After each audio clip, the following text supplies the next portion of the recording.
So for today's video, I'm going to be talking about 3 underrated phone brands that you should definitely check out.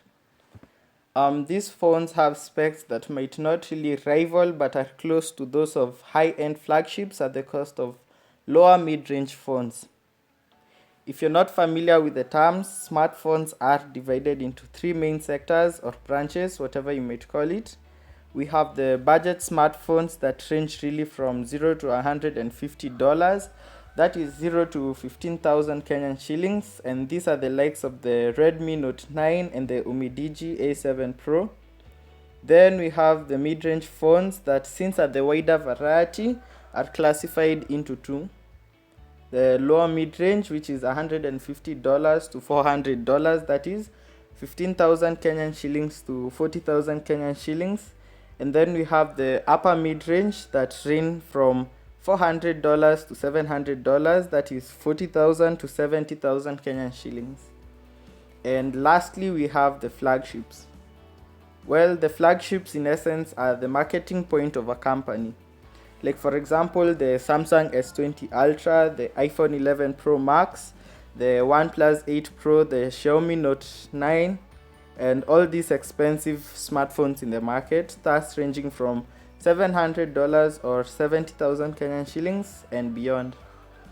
So with that said, I'm going to do 3 smartphone companies that I believe people overlook, mainly because they either are not familiar with the company or are just iPhone or Samsung users.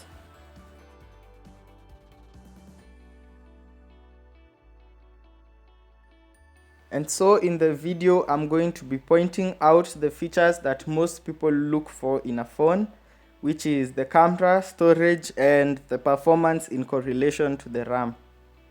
So make sure to like my video, subscribe to my channel, and click the notification bell for more content like this. Coming up at number 3 is Realme. You may not have heard of this one, but these phones are really good phones that are underpriced. And let's take the Realme X2 as an example. It has a 64 megapixel main camera that is quite impressive, and if you maybe aren't into breaking down, here's a quick comparison between the Realme X2 and the Samsung S10 camera.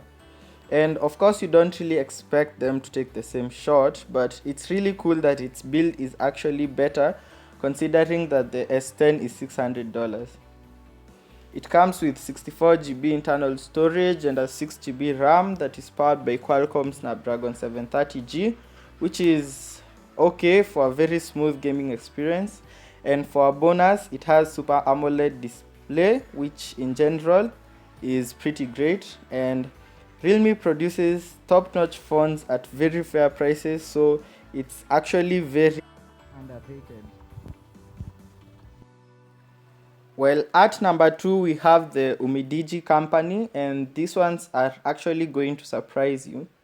It's new in the game, but its phones are insane. And let's take the Umidigi F2, which has a 48 megapixel main camera and a 32 megapixel selfie camera, 6GB RAM and 128GB storage at a price range of 17,000 Kenyan shillings to 24,000 Kenyan shillings.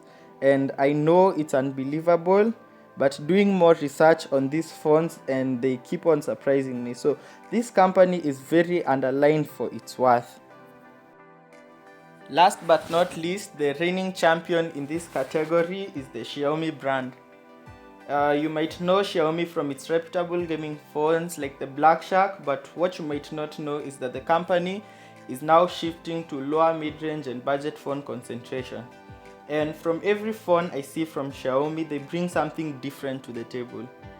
Its recent phones are now diversing their energy to camera, so I think that's an advantage.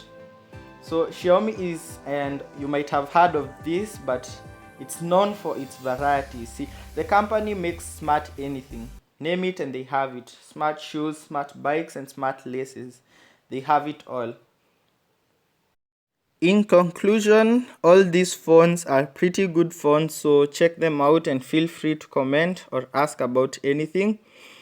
That's the end, and if you like the video, make sure to subscribe to my channel and click on the notification bell for more content like this. Thank you, and I'll see you in the next one.